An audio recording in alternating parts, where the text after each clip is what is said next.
When working inside of Illustrator, or for the most part, any Adobe application, you'll be using a variety of tools which appear in the Tools panel over here, menu commands or functions that are available through this menu across the top of the screen, and panels over here that cover specific functionality.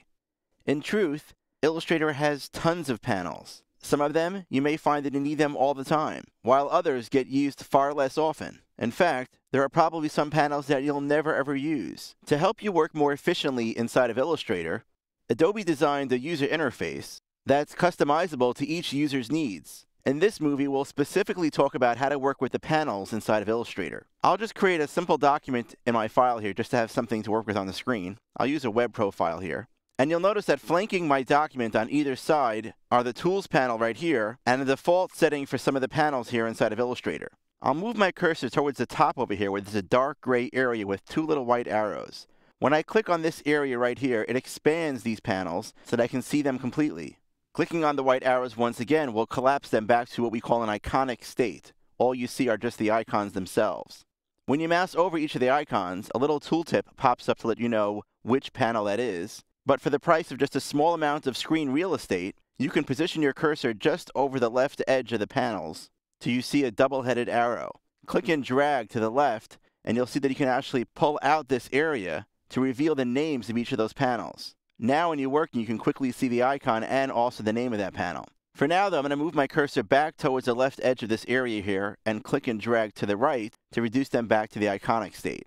This darker gray area, which actually expands completely from the top to the bottom of my screen, is referred to as a panel dock. Within the panel dock, I have something called panel groups.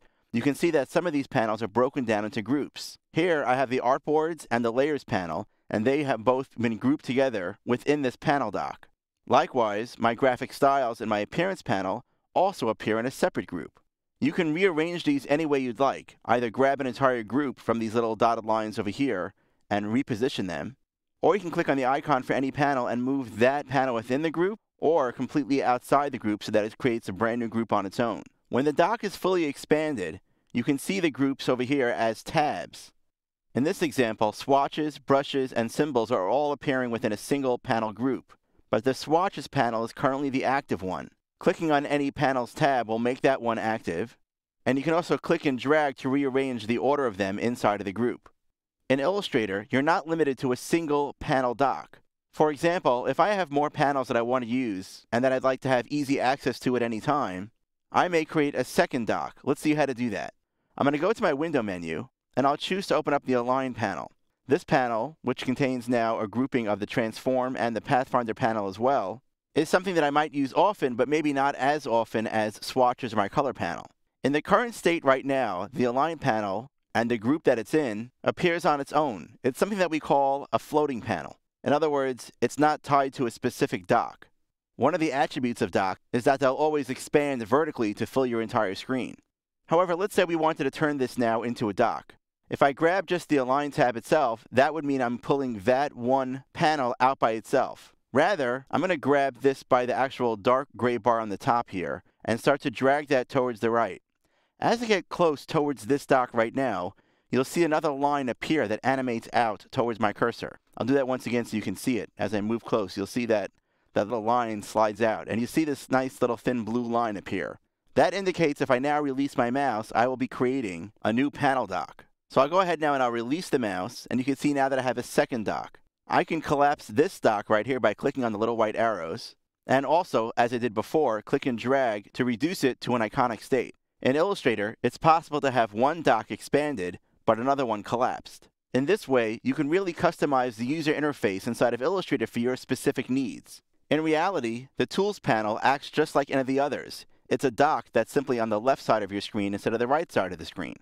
If I pull this panel group out of the dock, you'll find that the panel dock automatically disappears. But if I wanted to attach this to the left side of the screen, I can do the exact same thing, bringing it here and then create a dock on this side of the screen. Really, it's whatever you prefer. But I'll go ahead here and pull this out over here so that it's on its own. It's back to a floating panel right now. And if you'd like to save a little bit of real estate on your screen, you can convert the Tools panel to be displayed by clicking on this little white arrow as a single row of icons instead of a double row of icons. Finally, there may be times when you're working inside of Illustrator where you may not want to have any panels visible at all. You want to focus purely on your work. However, you need the panels to sometimes get your work done, so you're kind of in a catch-22.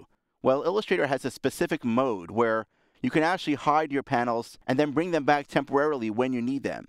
To do that, simply hit the Tab key on your keyboard. When you hit Tab, all of your panels disappear. However, as you move your cursor and you touch the edges of your screen, that panel will temporarily appear. As soon as you move your cursor away, the panel goes back to being hidden. Same thing over here on the right side of the screen. As I move my cursor and touch the edge of my screen on the right side, my panels will temporarily appear, but as soon as I move my cursor away, those panels will go back to their hidden state. To return all your panels back to their shown state, again, hit the Tab key on your keyboard. If you want to hide all of your panels but keep your Tools panel visible, hold down Shift-Tab on your keyboard. In this case, your tools remain visible, but all other panels become hidden in that state where, once again, if I move my cursor to the edge of the page, they will temporarily appear. To bring everything back again, simply hit Shift-Tab once more, and you're back to working with all of your panels visible.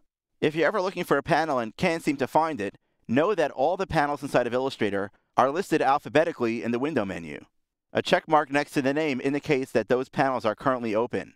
Now that you're familiar with how panels work, maybe take a few moments to kind of practice opening, closing, and rearranging some of the user interface.